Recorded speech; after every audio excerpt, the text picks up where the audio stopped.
Assalamu alaikum, brothers and sisters. Welcome to the journey of Quest, where we quench your thirst of knowledge. Have you ever wondered how those fluffy white clouds in the sky come into existence? Well, it all begins with the most basic of elements, water. As the sun heats the Earth's surface, it causes water from oceans, lakes, and rivers to evaporate and turn into water vapor, which then rises into the air. This is the first step in the journey of a cloud's formation. With every foot this water vapor ascends, the temperature of the surrounding air drops. As the temperature decreases, the water vapor starts to cool. This cooling effect is where pressure enters the picture. Higher up in the atmosphere, the air pressure is much lower. As the water vapor rises and encounters this lower pressure, it begins to expand and cool even more. Now, here's where things get interesting. When the water vapor cools down to a certain point, known as the dew point, something magical happens. The vapor transforms or condenses back into tiny droplets of liquid water, or if it's cold enough, into ice crystals. This process is known as condensation. Each of these minuscule droplets or crystals then latch onto dust particles or other tiny solids present in the atmosphere, forming what we call cloud particles. These particles continue to combine and grow until they become visible to the naked eye as clouds. Yes, that's right. Those majestic clouds painting our skies are essentially massive collections of water droplets or ice crystals, each clinging to a tiny piece of dust or other solid particle. The type and appearance of the cloud depend on the temperature and humidity conditions at the height where it forms. From wispy cirrus clouds high in the sky to the towering cumulonimbus clouds we associate with thunderstorms, each cloud tells a unique story about the conditions in our atmosphere at that moment. So, the next time you look up at the sky, remember that those beautiful clouds are the result of an intricate dance of water, temperature, and pressure. Before we delve deeper into the wonder of precipitation, let's take a step back and explore the process that kickstarts the journey of a cloud's formation: evaporation. You see, evaporation is a fundamental part of the water cycle, a silent process that's constantly happening around us, though we rarely notice it. It's the process by which water changes from a liquid state into an invisible gas called water vapor. This transformation happens when the water molecules at the surface gain enough energy to break free from the forces that hold them together. And where does this energy come from? Well, primarily, it's supplied by heat. The sun, our ultimate source of heat, warms up the water in oceans, rivers, and lakes, giving the water molecules the energy they need to break free and become water vapor. But it's not just about heat. The rate of evaporation also depends on other factors like temperature, humidity, and wind speed. For instance, the warmer the air, the more water it can hold in the form of water vapor, which means evaporation can happen faster. Similarly, the lower the humidity, the more capacity the air has to take in water vapor, thus speeding up evaporation. And what about wind? Well, wind plays a crucial role by moving the air away from the water surface, making room for more water molecules to evaporate. So you see, evaporation is not just a simple process, but a complex interplay of several factors, all conspiring to transform water into vapor. This invisible transformation is the unsung hero of the water cycle, the first step that sets the stage for the spectacle of cloud formation. So, next time you're enjoying a sunny day by the ocean or a river, remember that every moment, countless water molecules are embarking on an extraordinary journey, rising into the air, ready to become part of a cloud, and maybe, just maybe, fall back to Earth as a refreshing raindrop.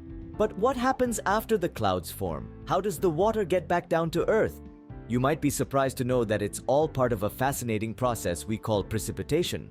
Well, it all begins high up in the sky within the clouds. Each cloud is composed of tiny water droplets or ice crystals depending on the temperature.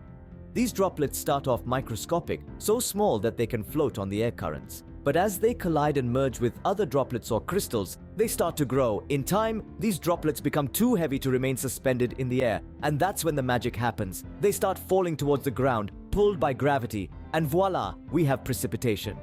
Now, this precipitation can take different forms, and that's where temperature comes into play. In warmer temperatures, these droplets fall as rain. It's the most common form of precipitation, and something we've all experienced. But what about when it's colder? Well, that's when things get interesting. If the temperature is below freezing, the water droplets can transform into snowflakes. Each one is unique, a tiny masterpiece of ice crystals. And if conditions are just right, with layers of warm and cold air, we get sleet, which is essentially raindrops that freeze before they hit the ground.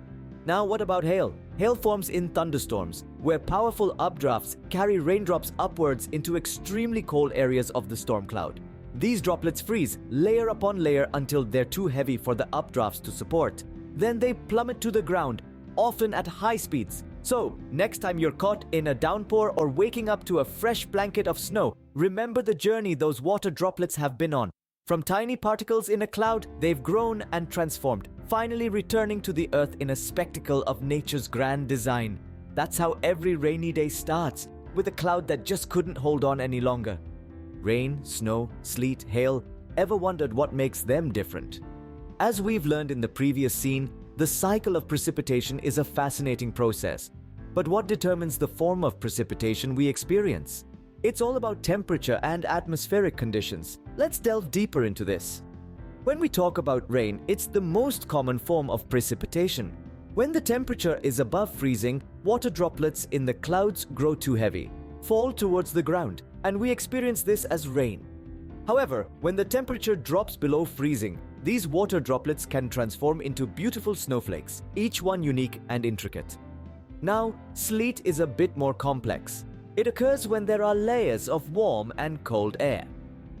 The snowflakes melt into raindrops in the warm layer, then refreeze into ice pellets in the cold layer before they hit the ground. And hail? That happens in thunderstorms, where powerful updrafts carry raindrops upwards into extremely cold areas of the storm cloud. These droplets freeze, forming layer upon layer, until they're too heavy and fall to the ground as hailstones. But why does it matter? Each form of precipitation affects our environment and human activities differently. Rain replenishes our water sources, helps crops grow, but a downpour can also cause floods. Snow, while it can disrupt travel, it's vital for winter sports and provides a slow, steady release of water in spring. Hail, however, can cause significant damage to crops, buildings, and vehicles. So, the next time it rains or snows, or you hear the pattering of sleet or the drumming of hail, you'll know exactly what's happening up in the clouds. It's all part of the artistry of nature's precipitation.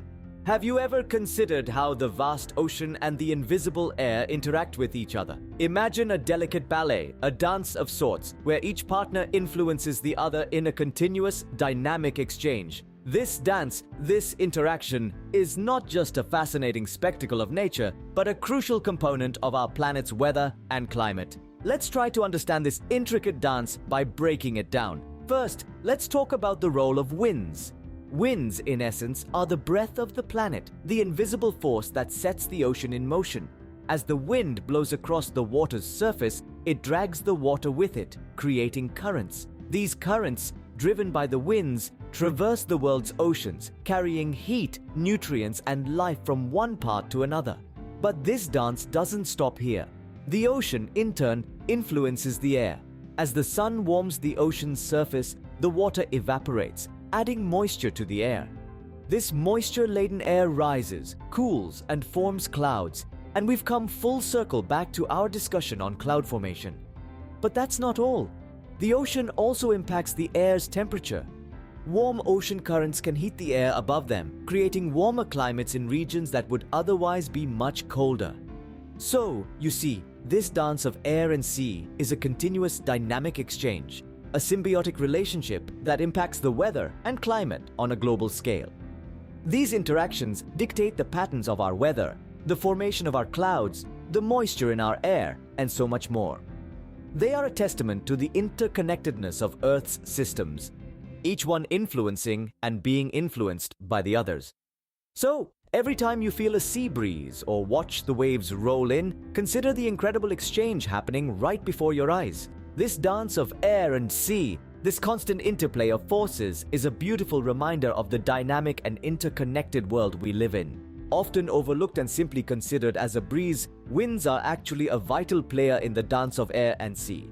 They are the invisible conductors, orchestrating the movements of this grand symphony. Let's take a closer look at their role. Winds are the driving force behind ocean currents. As they sweep across the surface of the sea, they drag the water along with them, creating surface currents. These currents, influenced by the Earth's rotation and the shape of the ocean basins, move heat from the warm equatorial region towards the colder poles, significantly affecting the global climate and weather patterns. But how do winds influence evaporation and cloud formation? Well, they play a critical role in this process too. As winds blow over the ocean, they increase the rate of evaporation by removing the moist layer of air above the water, replacing it with drier air and allowing more water molecules to escape. This moisture-laden air rises, cools, and forms clouds, a crucial part of the water cycle we discussed earlier. So, winds are not just a breeze. They are the invisible force that sets the stage for the dance of air and sea. They drive the ocean currents, influence evaporation rates, and play a pivotal role in shaping our planet's climate and weather. The next time you feel the wind in your hair, remember the integral part it plays in the grand spectacle of nature's dance. But how does this interaction change over time and across different locations? To understand this, we must delve into the fascinating world of space and timescales of air-sea interactions.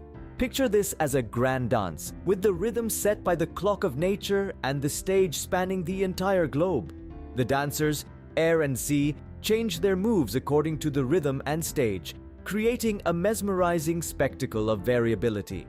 Let's start with the daily scale. Just like our routines change from morning to evening, interactions between air and sea also have their own daily rhythm. The sun heats up the ocean's surface during the day, causing evaporation, while at night the cooler air can hold less moisture, leading to condensation and cloud formation. Now, imagine this rhythm on a larger scale, say seasonal. As our planet orbits the sun, different regions experience varying amounts of sunlight. This leads to seasonal changes in air-sea interactions.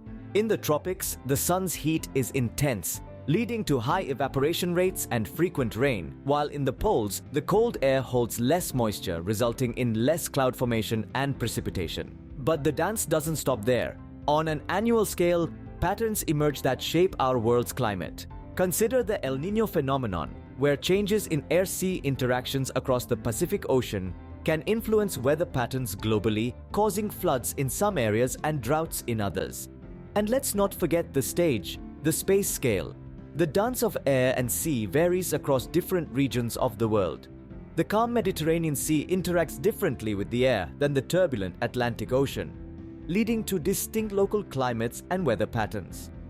Understanding these scales helps us predict weather, understand climate change, and appreciate the intricate balance of our planet. The dance of air and sea is a complex, fascinating spectacle that never stops, reminding us of the ever-changing, dynamic nature of our beautiful blue planet. Ever wondered how the dance of air and sea impacts our climate? It's not just a spectacle to behold, but a crucial player in the world's climate system. The air and sea are not just dancers, but also communicators, sending heat and moisture across the globe. This exchange of heat and moisture influences global temperature and weather patterns. For instance, when the sea surface is warmer, it heats the overlying air, creating low-pressure areas that can give birth to storms. On the other hand, cooler sea surfaces can lead to high-pressure areas, bringing clear skies and calm weather. Now let's talk about climate change. The increasing concentration of greenhouse gases in the atmosphere is heating our planet. But did you know that about 90% of this excess heat is absorbed by the oceans? This changes the dance of air and sea, leading to rising sea surface temperatures and altered wind patterns, which can intensify storms and change rainfall patterns. Moreover, as the ocean warms, it absorbs less carbon dioxide, one of the key greenhouse gases, leading to faster warming of our planet. So, understanding air and sea interactions is key to tackling climate change. As we continue to study this intricate dance, we can better predict future climate scenarios and find ways to mitigate the impacts of climate change. So, what have we learned today? Let's take a quick recap. We've journeyed through the wondrous world of cloud formation, understanding how minute particles in the air can give rise to magnificent clouds. We've witnessed the cycle of precipitation, from the humble beginnings of a water droplet to the grand finale of a rain shower. We also delved into the intricate dance between the air and the sea, a ballet of interactions that influence our weather and climate. We've seen how these interactions aren't just limited to what's happening now and here. They extend across vast spatial scales and unfold over time, connecting different parts of our world in ways we're only beginning to comprehend. So next time when you see a cloud or feel a breeze, remember the fascinating science behind it. Until next time, keep exploring our amazing planet and don't forget to subscribe us.